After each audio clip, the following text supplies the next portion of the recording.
If there's one genre that Apple TV Plus usually nail, it's sci-fi. For All Mankind, Dark Matter and Severance definitely stand out here, while one could argue that even Monarch, Legacy of Monsters and Foundation hit this realm too. Although if you're a fan of Isaac Asimov's work, I wouldn't really recommend diving into Foundation. All of this leads us along nicely to one of 2023's biggest surprises, Silo. Adapted from the Wall trilogy, Silo maintained the same level of allure and intrigue as seen in the books, with a compelling mystery woven throughout the episodes and a steady drip feed of information, leading into an absolutely wild and crazy finale. The end of season 1 saw Juliet step out of the silo, faced with a ravaged wasteland and evidence of numerous other silos in the area. Season 2 then wastes absolutely no time with this, sporting a single episode that keeps dialogue to a minimum and follows Juliet as she slowly walks across the wasteland in search of refuge. She does eventually find that in another silo, where this chilling graveyard plays out as a sign of things to come, if the rumblings of rebellion aren't quelled in her own silo. Juliet is not alone here though, and if she has any hope of getting back home and saving her own people, she's going to have to team up with a mysterious erratic man named Solo. Her goal? To fix up a suit and get back home. From here, Juliet's journey is sprinkled across the second season into bite-sized chunks, with the exception of the final 2 episodes, where some big reveals pave way for a nail-biting, ticking clock thriller for the finale, which once more ends on a huge cliffhanger. Thankfully though, Apple have renewed this one for 2 more seasons, but trust me, it's going to be an agonising way to reach that point. The crux of the drama though actually takes place inside our familiar silo. With Juliet gone, Bernard is growing in power as the mayor, and he's aided by Judge Meadows and Robert Sims as they work to try and quell a growing uprising occurring down deep in Mechanical. You see, Juliet is something of a local hero in these parts, with her stunt outside and climbing over the hill, not to mention the computer program, showing an idealised version of the outside well before it was shut off, causing those down deep to grow restless. As a result of this, the vacant spotlight left by Juliet is occupied by Knox and Shirley. The pair from Mechanical work together to rally the people to their cause and, presumably, overthrow the current world order. However, Bernard is desperate to stop this before he loses control completely, setting up a fascinating character dynamic between them all. The first half works to draw the battle lines and shows a few brief skirmishes to keep things interesting, before the second half dives deeper into the ensuing conflict.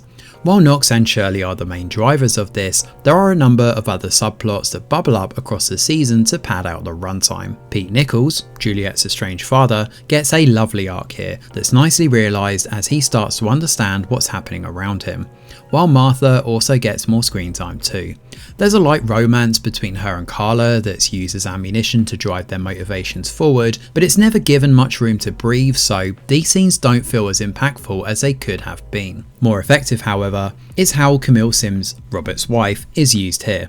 She steps out the shadows and shows her proficiency, and she's a fascinating player, especially as the episodes progress and she becomes more integral to the central conflict.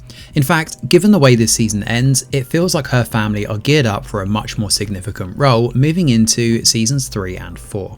There's also a return of Lucas from the first season too, who's elevated to work as Bernard's lapdog, and while it initially feels quite loose and underdeveloped, the second half shows this as a big catalyst toward finding out the truth, and the ensuing rebellion that threatens to kick off at any moment. Silo definitely works better as a binge though compared to watching a single episode a week.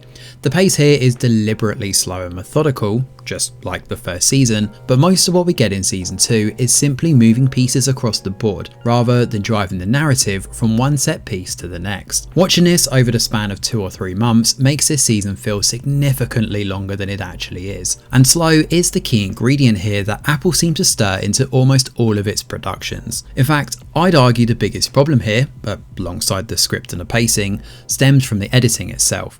While radical, I genuinely think the entire season should have been completely recut, because in its current format, showcasing bits of Juliet's mechanical work alongside our silo looking to rebel only exacerbates the issue. Now we don't just get one slow main story, we have 2. And they both simultaneously grapple for screen time, but they don't really do a whole lot with the moments offered, especially that scene in Juliet's storyline. It's such a shame too, because if you have the patience to stick it out, the final 3 episodes in particular are excellent. There's a ton of drama here and some great reveals that feel like missing puzzle pieces that slot into place, having been hidden in plain sight all this time. These segments explain why we get such a long drawn out episode with Juliet early on, but given the release schedule of the series, you will have waited around 3 months between episode 1 and 10 for that to be paid off. Beyond the narrative and pacing though, it's great to see the other elements of Silo are just as endearing and hit just as they did before. The music from Atle Oversson is suitably chilling and epic in scope, while the visuals are great across the board. The first episode with Juliet in the Wasteland is such a perfect display of visual storytelling, and although it's a little bit slow and perhaps slightly drawn out, it feels akin to the opening from WALL-E for its grand design and plotting. That's before mentioning the underwater scenes, and there are a fair few in this season, which capture the uneasy, surreal feel of the deep in a compelling way, with plenty of long shots and slivers of flashlight trying to penetrate the dark. It's a bit of a shame then that these glimmers of brilliance are mired by a plot that drags its heels and takes its sweet time to get to the good stuff. And for those who have watched a lot of stuff on Apple, this does feel par the course for most of their shows. Silo Season 2 certainly isn't bad though, but compared to Season 1, this is definitely an exercise in patience. I'd personally recommend waiting for the whole thing to come out before indulging in this, binging the season in one sitting, and by the end, given the shocking conclusion we get, you'll be glad that you did. Thanks for watching, and do let us know your thoughts in the comments below. Smash a like or subscribe to the channel, your support is very much appreciated. I'm Greg Wheeler, and from all of us over here at The Review Geek, we'll see you on the next video.